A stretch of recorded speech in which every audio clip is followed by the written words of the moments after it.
To automatically answer calls using speaker on Samsung Galaxy S25 Ultra when it's not connected to a headset or Bluetooth device, you have to enable answer using speaker option.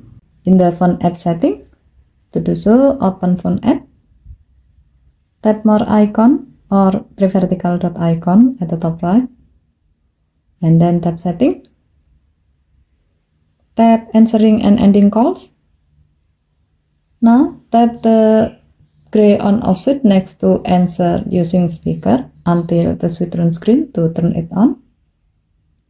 With the setting, when you answer an incoming call while your phone is not connected to a headset or Bluetooth device, your phone will automatically turn on the speaker so you can hear the conversation better. Okay, thank you for watching. Please help to like and subscribe. Have a nice day.